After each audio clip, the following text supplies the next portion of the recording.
올라가와 같이 하늘 향해 너는 날아라 두 팔 벌려 너는 올라라 푸른 창공 높이 솟아라 가장 멀리 날아라 어둠을 들고 다시 일어나 주님 저 넓은 세계를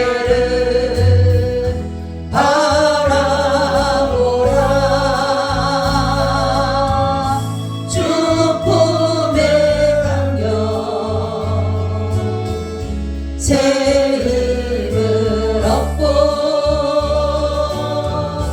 주님과 함께 주님 일어나라 병든 자여 일어나라 실패한 자 일어나라 주님 모두 다 일어나라 날개를 활짝 펴고 하늘 향해 너는 날아라 두 팔 벌려 너는 올라라 주님 푸른 창공 높이 솟아라 가장 멀리 날아라 생명의 빛에 갑옷을 입고 찬란한 주님의 영광 위에 힘찬 기상에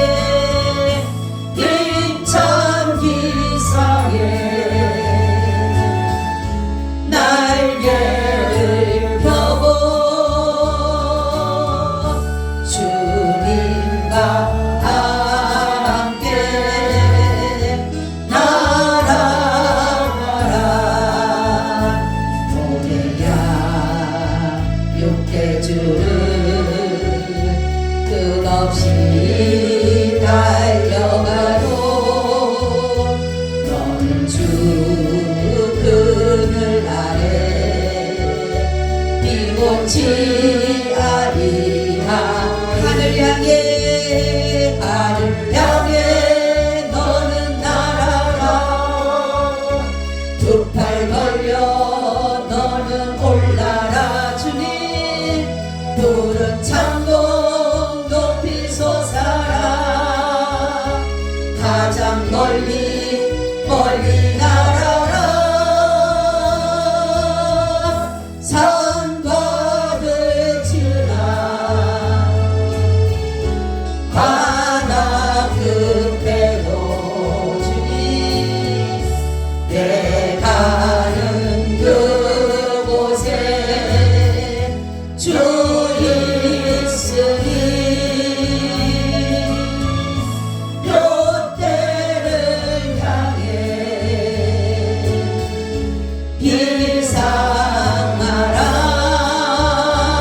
비상하라 주님과 함께 비상하라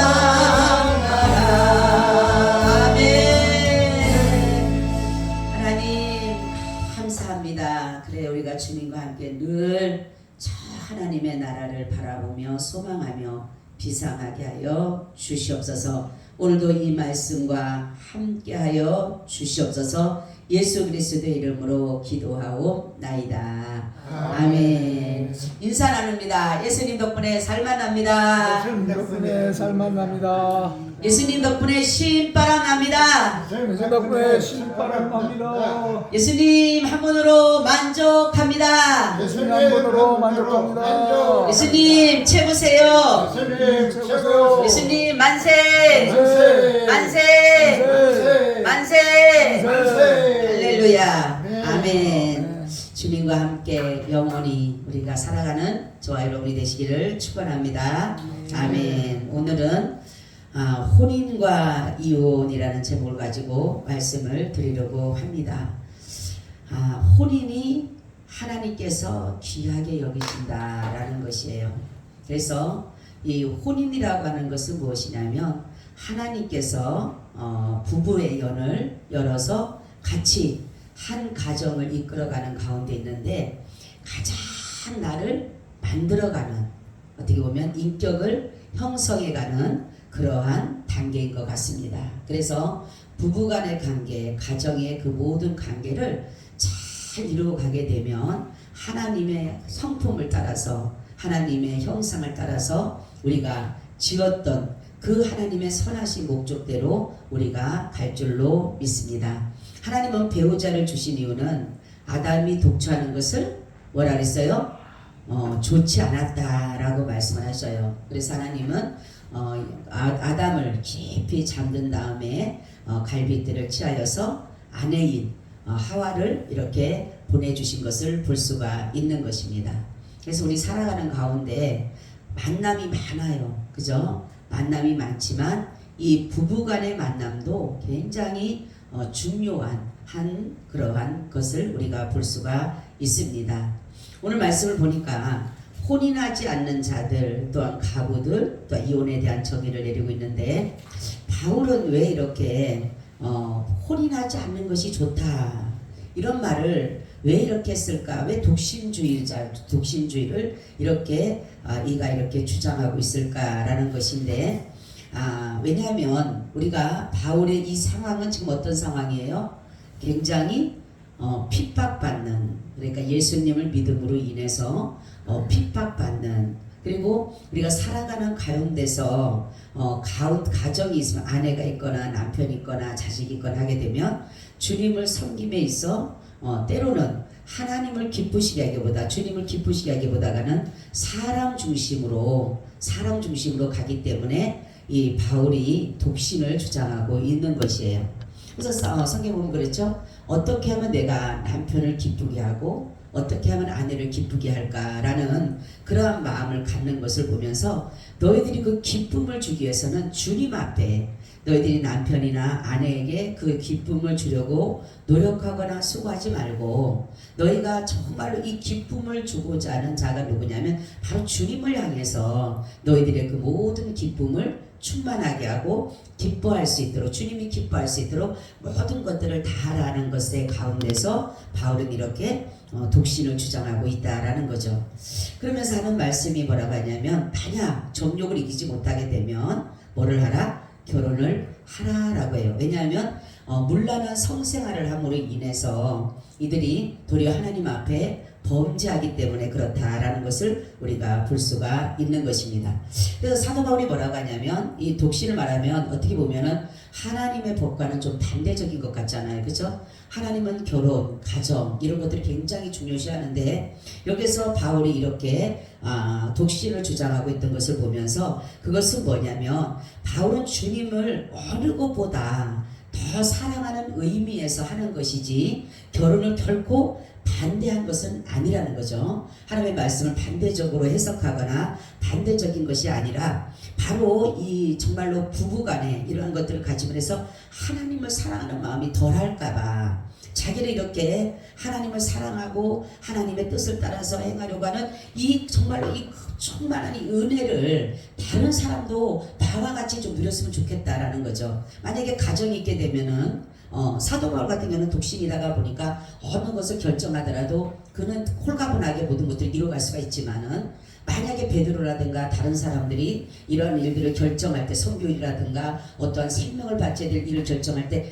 자기 혼자 스스로 결정할 수가 없잖아요. 아내에게라든가 자녀들에게라든가 이러한 것들을 그들과 같이 의논을 해야 되는 것이고, 이러기 때문에 사도 바울의 뜻은 그런 뜻이 아니라는 거죠. 잘못하게 되면 오해할 수가 있어요. 그럼 사도 바울은 독신주의자냐? 자신은 독신주의자지만 다른 사람들에게는 그 독신주의자에 되는 것에 그렇게 계속적으로 요구하거나 주장하는 것이 아니라, 이러한 의미에서 주님을 사랑하라는 우리가 마음을 뺏기지 말고 이 남편에게나 아내에게나 자식에게나 이러한 것에다 마음 뺏기지 말고 이 마음을 다해서 주님을 사랑하라는 마음에서 비롯된 것이다 라는 것을 여기서 이렇게 말씀하고 있다라는 사실입니다.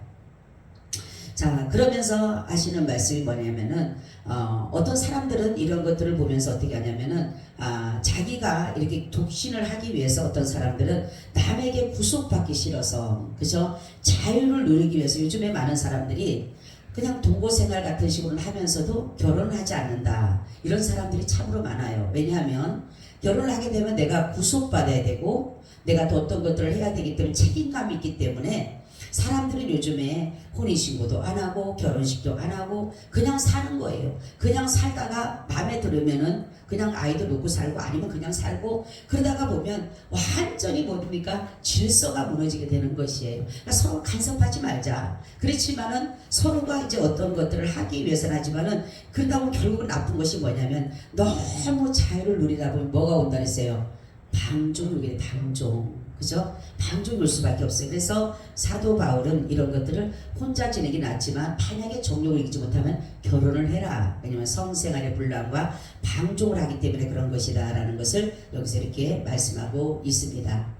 또 가부들에게 이렇게 말을 하는데 결혼을 하고 혼자 된 자들은 다시금 다른 사람들과 재로 결혼하지를 말라라는 것이 그냥 혼자 지내는 것이 낫다라는 거죠. 그래서 어찌 보면은 우리가 이제 혼자가 되다 보면 다른 사람과 그 사람의 환경과 그 사람의 모든 것들을 다시금 맞춰서 살기 위해서는 그만큼 힘이 든 것이에요. 그래서 젊을 때야 뭐 사별해설 사람 같은 경우는 그럴 수가 있다지만은 그렇지 않은 사람들은 젊을 때야 그냥 뭐 또 남편이 있거나 아내가 있으면 좋겠지만 나이가 먹다 보게 되면은 서로가 거기에 대한 것보다 차라리 주님을 위해서 남은 시간을 바치는 것이 더 낫다라는 의미에서 사도 바울은 재혼하는 것까지도 안 하는 게 좋다라고 이렇게 말씀한 것을 볼 수가 있습니다. 자, 그래서 우리는 바로 예수님을 정말로 내 육신의 남편은 사실 나를 100% 만족시킬 수가 없어요. 그죠? 인간은 아무리 우리가 만날 때는 이 사람이면은 내가 정말 행복할 것 같고 이 사람은 나를 만족시켜줄 것 같은 그런 마음에서 결혼을 하지만은 사실은 불완전한 거예요. 인간은 누구나 다 불완전하기 때문에 항상 한 구석은 비게 돼 있는 것이에요. 완벽한 사람이 없는 거예요. 남편도 아내에게, 아내도 남편에게 어느 누구도 만족할 수가 없어요. 그렇기 때문에 늘 우리는 만족하는 것을 찾기 위해서 많은 사람들은 세상 사람들은 자꾸만 뭡니까? 세상적으로 달려가서 그 만족함을 누리려고 하지만 예수 믿는 사람들은 참 만족 대신 예수님에게 붙어있게 되면 그러한 어떠한 세상적인 것, 정욕적인 것 이런 것들을 다 스스로 이길 수가 있게 된다라는 거죠. 그렇기 때문에 혼자 지내는 것도 나쁘지가 않다라는 것을 여기에서 이렇게 말씀해 보는 것을 볼 수가 있습니다. 그래서 우리는 정말로 육신의 남편에게 내 모든 것들을 만족하려고 하다 보면 힘들지만은 이제는 예수님께 내 모든 것들을 내어 맡기고 참된 남편 되신 예수님으로부터 여러분들이 만족함을 누린다라면 남편이 조금 내가 지금 육신의 남편이 나에게 조금 부족하더라도 내 남편이 조금이라도 내 아내가 좀 부족하더라도 그것을 별 그렇게 많이 큰 마음에 어떠한 어려움이 없다라는 거죠. 지금 내가 사는 남편과 아내에게 너무 그것에 대해서 그 사람으로부터 만족함을 누리고 그 사람으로부터 모든 행복을 누리려고 한다라면 세상에는 없어요. 사람들이 있죠. 연예인 보면은 아유 저 남자가 살았으면 좋겠다 하지만 그 사람은 하루도 우리는 못 살아요. 그죠? 하나님이 우리에게 가장 맞는 사람을 짝지어 준 것이에요. 그죠? 우리가 볼 때는 내가 왜 저런 사람을 만나지 않은데 하나님께서는 나에게 가장 적합한 사람이에요. 그래서 저 사람이 서로가 부부라고 하는 것을 뭐라 그랬어요? 서로가 돕는 배필이에요. 돕는 배필. 남편은 아내의 부족함을 채우고 아내는 남편의 부족함을 채워서 서로가 하나님의 형상을 닮은 그 모습으로 자꾸만 만들어가는 그런 것들이 바로 부부간의 관계 속에서 이루어진다는 거죠. 그래서 정말로 주님이 말씀하는 것은 다른 것이 아니라 너희가 이렇게 만약에 가부가 돼서 사별을 했더라도 결혼해도 좋지만 결혼 안 하는 것이 더 좋다라고 이렇게 말하고 있는 것을 볼 수가 있습니다. 자, 그리고 이혼에 대한 말씀을 하고 있습니다. 구약의 말라기서를 보게 되면 나는 이혼하는 것을 싫어한다 이렇게 말씀하고 있어요. 그런데 구약에서는 이혼할 경우가 있는데 어떤 때는 이혼하라 그래요? 음행한 연고. 음행한 연고는 너희들이 이혼 증서를 써서 주라 이렇게 말씀을 했는데 여기 구약과 신약의 다른 점이 뭐냐면 구약은 음행한 것 외에는 그냥 살라 그래요. 그죠? 그냥 살라지만 신약에서는 뭐를 말씀하냐면 음행보다 더 큰 것이 뭐냐면 바로 믿음에 둔 것이 믿음에 바로 구원에 두었다라는 거죠. 그래서 남편이 아내와 사는데 둘 다 한쪽이 예수를 안 믿게 되면 원래는 이혼을 해야 되지만은 그런데 이 아내나 남편이 한쪽에서 나는 그래도 이 아내와 살고 싶어하고 이 남편과 살고 싶어하게 되면 그냥 두라는 것이에요. 왜냐하면 서로 혹시라도 남편으로 인해서 아내가 구원을 받을는지 아니면은 아내로 해서 남편이 구원을 받을는지 모르기 때문에 둘이 사는 것에 대해서 허용하는 것을 볼 수가 있어요. 그래서 이 사도 바울이 여기서 주목하고 하는 것은 뭐예요? 구약은 음행이지만 신약은 믿음이요 구원인 것이에요. 그렇기 때문에 우리가 가장 그래서 결혼은 믿는 사람과의 결혼이 먼저 우선시 돼야 된다는 거죠. 왜냐하면 성경에도 분명히 하나님께서는 이스라엘 백성을 가나안에 데릴 때 뭐 하십니까? 가나안인과 혼인하지 말라라고 말씀을 해요. 왜냐하면 너희는 이방인들과 혼인하지 말라고 하는 것은 뭐냐면 너의 후손들에 대해서 그죠? 이방인과 결혼하게 되면 어떻게 됩니까? 후손들이 뭐예요? 이방인도 되게 되고 뭐예요? 이스라엘인도 되기 때문에 주님께서는 말씀하기를 뭐냐면 그래서 혼인하게 되면 믿는 사람끼리 결혼하게 되면 그 아이는 당연히 믿는 사람. 그래서 뭐라 그래요? 만약에 너희가 한 사람이 주님께서 말씀하는 것은 후사. 그래서 자녀가 부모로 인해서 거룩하다는 것은 하나님의 그 은혜를 입고 살아야 되기 때문에 원래는 믿는 사람의 결혼을 중요시하고 있다라는 것을 말씀하고 있습니다. 그래서 혹시라도 믿지 않는 사람들이 이랬을 때는 정말로 믿지 않는 사람의 결정에 따라서 믿는 사람의 결정이 아니라 그러니까 믿는 사람이 남편이고 아내가 안 믿는다라고 해서 남편이 이혼하고 발부가 아니라 여기서 말하는 것은 믿지 않는 자, 상대가 믿지 않는 자. 만약에 아내가 믿지 않거나 남편이 믿지 않게 되면 그 사람의 결정에 따라서 혼인이 유지가 될 수도 있고 혼인이 깨어질 수도 있다는 것을 여기서 사도 바울이 말하고 있어요. 그렇기 때문에 믿는 사람이 안 믿는 사람이 나는 그래도 당신과 산다는 것을 나는 당신이 믿는 하나님을 뭐예요? 믿겠다라는 거예요. 룻이 그렇잖아요. 그죠? 모압 여인인데도 불구하고 룻이 고향을 버리고 민족을 버리고 자기의 모든 신을 버리고 뭡니까? 이스라엘로 왔어요. 이스라엘로 와갖고 유다에 와갖고 하는 말이 뭡니까? 내가 이제 어머니 하나님이 나의 하나님이 되고 어머니의 민족이 나의 민족이 되고 뭐예요? 이제는 이 룻이라는 이 여인은 이제는 내가 모압 땅에서 모압이라고 하는 땅은 어땠다 그랬어요? 여호와의 총회에 영원히 들어갈 수가 없는 그런 나라예요. 그 민족이에요. 그렇기 때문에 이 모압이라는 나라는 어떻게 보면 하나님의 저주받은 땅이에요. 저주받은 땅. 그런데도 불구하고 이 룻이라는 여인은 이 하나님의 저주받은 땅을 버리고 바로 하나님의 축복의 땅으로 오게 된 것이에요. 그런 것처럼 여기에서도 안 믿는 아내나 남편이 있을 때 그 사람들이 나는 남편의 믿는 하나님을 믿겠다라는 그 고백과 한다라면 같이 사는 것을 동조하는 것이다라는 것을 여기서 이렇게 말씀하고 있어요.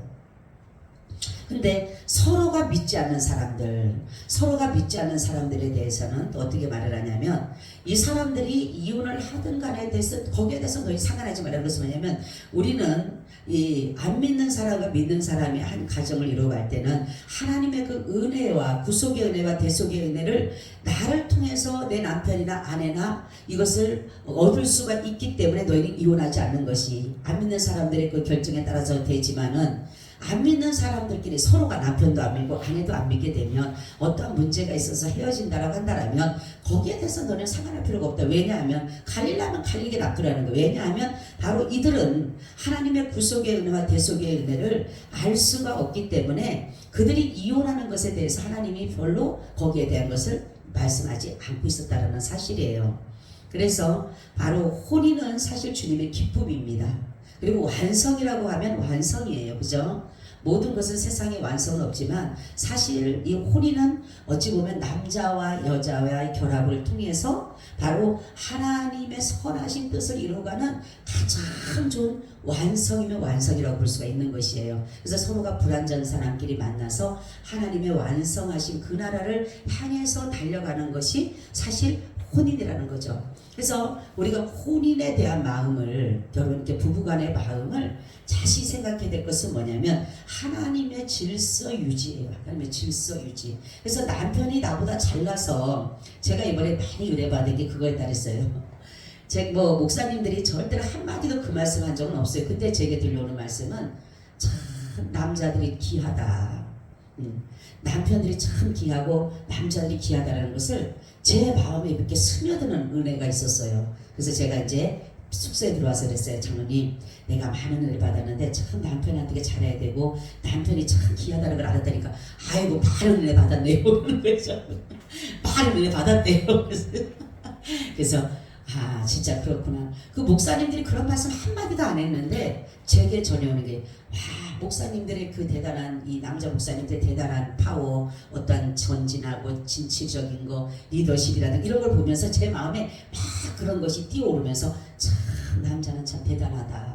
남자는 참 위대하다. 그 마음이 설득 들으면서 참 내가 남편한테 잘해야 되겠구나, 장모님한테 잘해야 되겠구나, 위대한 남편이구나, 위대한 사람이구나, 이 생각이 저도 모르게 이 마음에서 막 이렇게 올라오더라고요. 그래서 내가 아 그렇구나, 참 그러기 때문에 하나님은 남편이 아내의 머리잖아요. 그죠? 아내의 머리고 아내는 남편의 정말로 모든 것들을 수종 들고 그래서 같이 도와주는 거예요. 그런데 우리가 지금 여성이 완전히 올라가서 남편이 위에 가 질서가 파괴돼 버렸어요. 가장 중요한 것은 가정이 무너지는 첫 번째가 뭐냐면 질서가 파괴됐기 때문에 그런 거예요. 남편이 머리가 되고 아내가 그 다음이 된다면 절대로 가정은 안 무너져요. 그런데 남편이 머리가 안 돼 있고 남편이 정말로 머리가 아닌 밑에 가 있다면 이 가정은 무너지게 돼 있어요. 그러니까 여자들이 너무나도, 저도 여자지만 참 제가 이번에 그걸 느꼈어요. 여자지만 참 여자들은 뭡니까? 잔걸 같은 거는 잘하지만 큰 것 같은 거는 남자들이 다 한다라는 거죠. 그래서 남자들의 하나님께서 그들에게 권위를 입혀주고 권세를 준 것이 바로 자기들의 어떤 것을 가정을 잘 다스릴 수 있는 권세와 권위도 사실 남편들에게 주었다라는 거죠. 그래서 그들이 그 일을 잘 감당하고 나갈 때에 그 가정은 질서를 따라서 잘 움직여질 수가 있어요. 그렇기 때문에 남자들은 잘 자기의 자리에서 충성을 다해야 돼요. 사실은. 그죠? 그래야지만 되는데 아이고 아내들이 내 말만 적수, 그게 아니라 남편의 자리로서, 남자의 자리로서, 아빠의 자리로서 그 자리를 잘 지켜줄 때에 이것이 질서가 유지가 되는 것이에요. 남편은 제대로 하지도 못하면서 아내한테 나를 따라오라면 그건 안 되는 거죠. 그래서 남편이 해야 될 일을 잘할 때에 아내는 거기에 대해 존중해주고, 그래서 사라가 아브라함을 뭐라 그래요? 주라 칭했다. 주라. 그죠? 그래서 이러한 질서 유지가 잘 되게 되면 결국은 뭐가 옵니까? 화평이 오게 돼. 화평. 평안해지는 거예요. 가정이 화목해지는 것이에요. 근데 질서가 무너지게 되면 가정은 완전히 평하지를 못해요. 불평해요. 항상 원망하게 되고 불평하게 되고 늘 다툼이 끊이지 않지만 이 질서 유지, 하나님의 질서 유지가 잘 되어진다면 남편의 자리, 아빠의 자리를 잘 지켜서 간다면 그 가정은 화평한, 왜냐하면 질서를 많이 이루기 때문에. 질서라고 하는 것은 뭐냐면 성경을 보게 되면 하나님이 우리에게 주신 그 질서는 뭐냐면 바로 화평의 언약을 주기 위해서 화평의 언약. 그러니까 머리가 둘이 돼서는 안 되잖아요. 그죠? 그래서 머리는 하나가 돼야 되고 그 밑에 모든 지체들이 움직이듯이 교회도 마찬가지예요. 교회도 예수 그리스도께서 교회의 머리가 되어야 됩니다. 그래야지만 이 교회가 지체로서 그 모든 일들을 잘 이끌어갈 수, 나갈 수가 있다는 거죠. 그런 것처럼 우리는 배필이라고 하는 것은 바로 뭐냐면 어떠한 누구의 부속물이 아니에요. 내 것인 것처럼 마음대로 함부로, 옛날에 보게 되면 아내들을 완전히 하숙인처럼 아내들을 완전히 자기들의 어떤 종처럼, 노예처럼 그렇게 생각을 했는데, 그러니까 여자들이 그 자기의 자리에서는 남편을 섬기는 것을 정말 그런 부분에서가 아니라 하나님은 사실은 남편과 아내를 동등하게 두셨지만 그래도 따진다라면 뭐예요? 남편이 먼저 머리로서의 그를 해야 된다라는 것을 말씀하고 있어요. 그렇기 때문에 남편은 아내를 정말로 위해서 생명을 걸고 나아가서 생명 걸고 아내와 가정을 지키는 것이고, 아내는 남편을 위해서 최선을 다해서 섬기는 것이, 그러할 때에 그 가정이 잘 유지가 되는 것이에요. 그래서 우리는 주님이 주신 것, 예수 그리스도의 사랑, 이 사랑을 어디서 알게 됐냐면 사실은 부부간에서부터 시작이 된 것이에요. 그죠?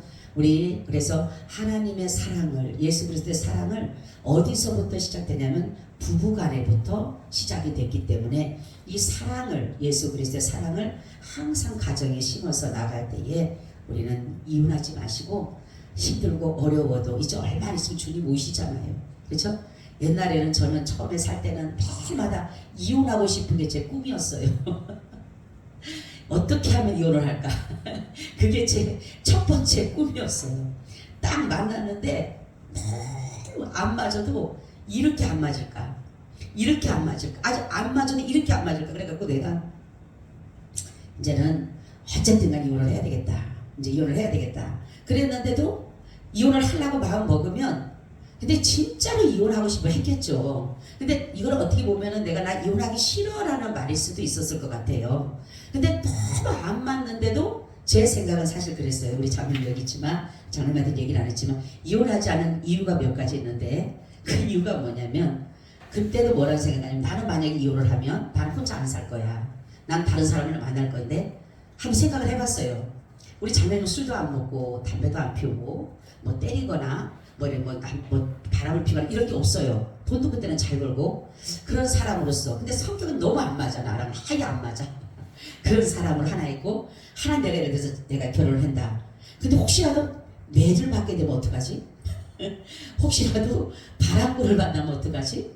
혹시라도 사기꾼을 만나면 어떡하지? 이게 두려운 거예요. 사실은 이걸 보니까, 그래서 이거를 내가 선택하고 가기란, 혹시라도 이런 사람 만나게 되면 아이고 이거는 뭐 도저히 못 살 것 같아요. 그러면 내 생각에는 결정을 낸 거예요. 그러면 이게 낫겠구나. 차라리 좀 성격 안 맞아도 이게 좀 덜 마음고생 덜 할 것이고, 여기 가면요 이거는 못 살 것 같은 거예요. 그래서 제가 계속적으로 마음을 다스리고 가다 보니까 이제 자꾸만 믿음이 자꾸만 조금씩 들어가다 보니까 이제 이혼한 소리가 자꾸만 들어가기 시작하면서, 그 다음부터는 이혼하자 소리가.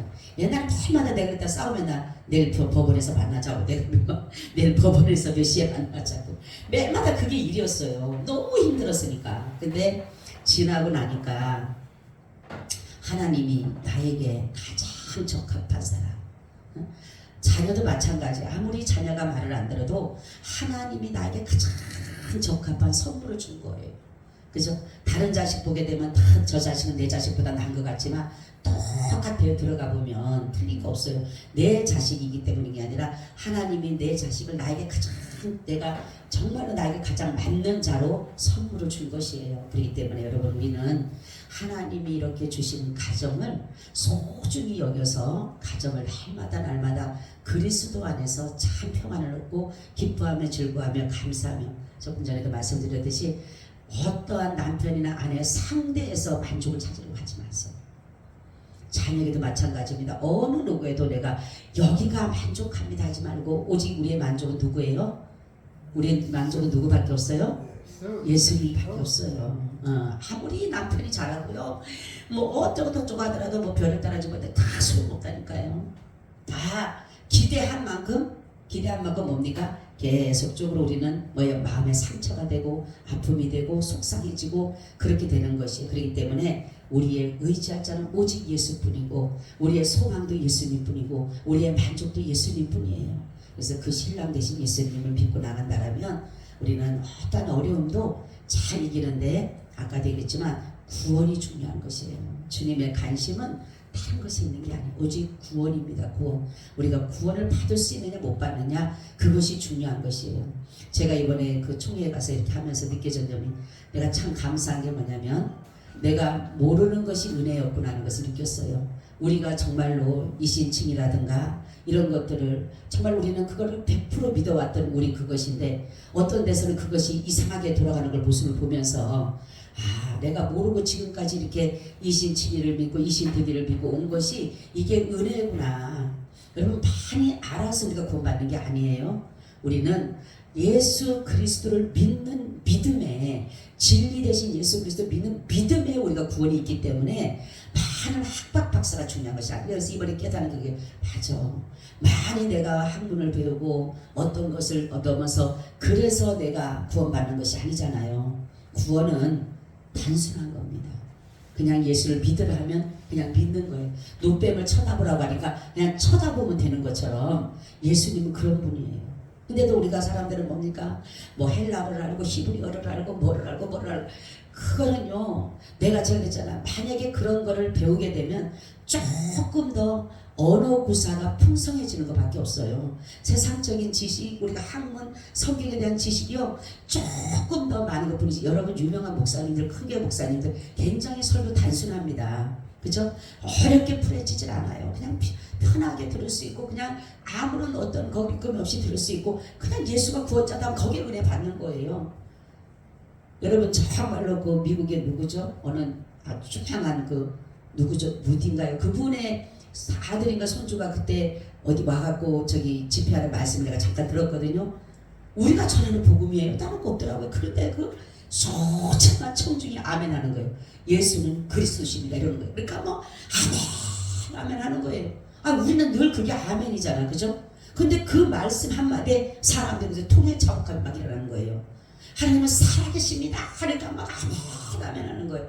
단순하잖아요. 우리가 믿었던. 근데 이상하게 요즘은 막 꼬여가지고 이상하게 갖다가 만들어가지고 아주 무슨 지식인이 무슨 학박사 해가지고 갖다가 아니 무슨 이신 행치가 어디가 있어요. 응? 이런 나는 듣도 보도 못하는 걸 들어가지고 이번에 그래서 야 그런 것이 은혜구나. 첫날 그래서 하나님 나는 교리도 제대로 모르고 헌법도 모르고 교회법도 모르고 아무것도 모르는데 아버지 어떡한대요. 이제 그렇게 하나님 앞에 기도하는데 주님께서는 너는 나를 알지 않느냐.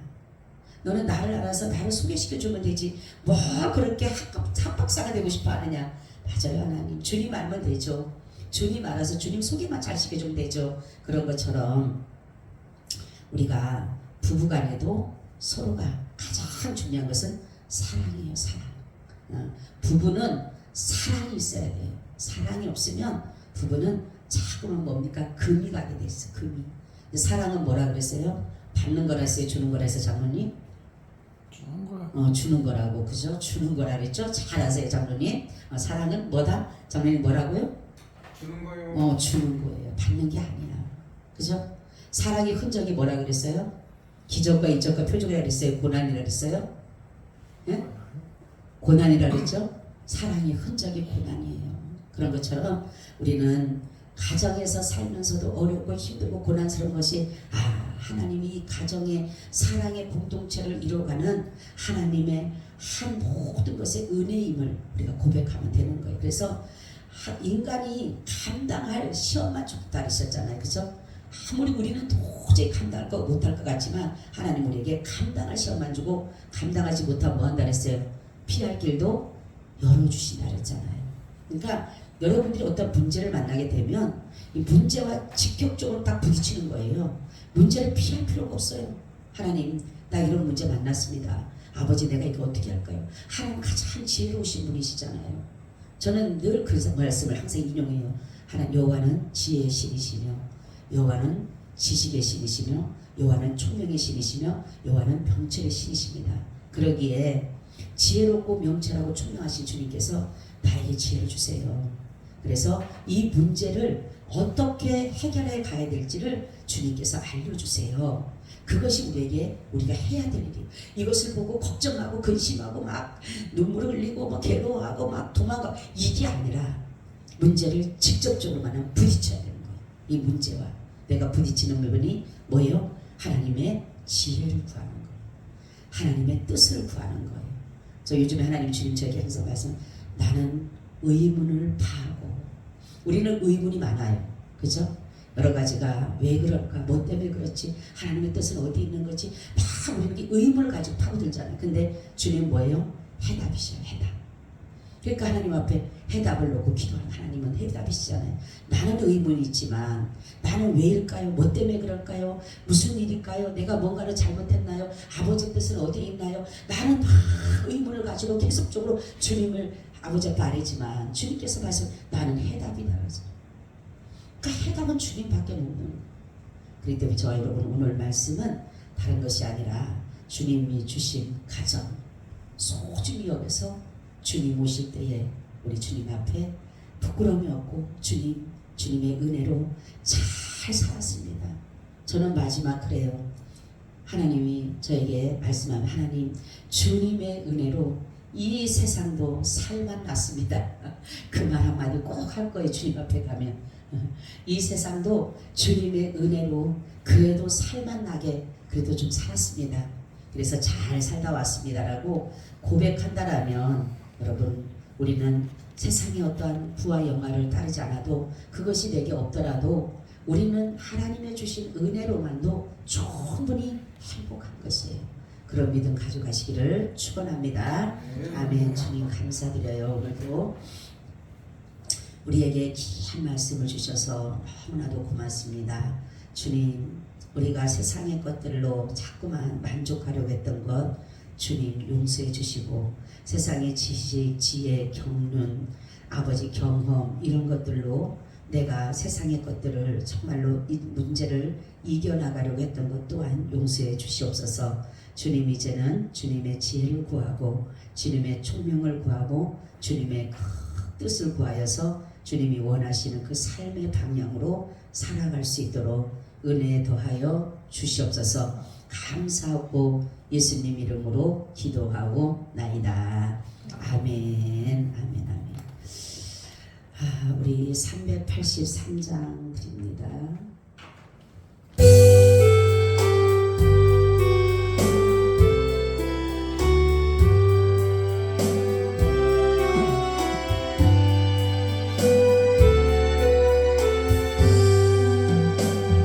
바람과 비밤 중에도 성도는 신앙 지켰네. 이 신앙 생각할 때에 기쁨이 충만하도다. 성도의 신앙 따라서 죽도록 충성하겠네. 옥중에 매인 성도나 양심은 자유 얻었네. 우리도 고난 받으면 죽어도 영광 되도다. 성도의 신앙 따라서 죽도록 충성하겠네. 성도의 신앙 본받아 원수도 사랑하겠네. 인자가 언어 행실로 이 신앙 전하리라. 성도의 신앙 따라서 죽도록 충성하겠네. 아멘. 주기도문으로 마칩니다. 하늘에 계신 우리 아버지여, 이름이 거룩히 여김을 받으시오며 나라의 임하옵시며 뜻이 하늘에서 이룬 것 같이 땅에서도 이루어지이다. 오늘날 우리에게 일용할 양식을 주옵시고 우리가 우리에게 죄 지은 자를 사하여 준 것 같이 우리의 죄를 사하여 주옵시고 우리를 시험에 들게 하지 마옵시고 다만 악에서 구하옵소서. 대개 나라와 권세와 영광이 아버지께 영원히 있사옵나이다.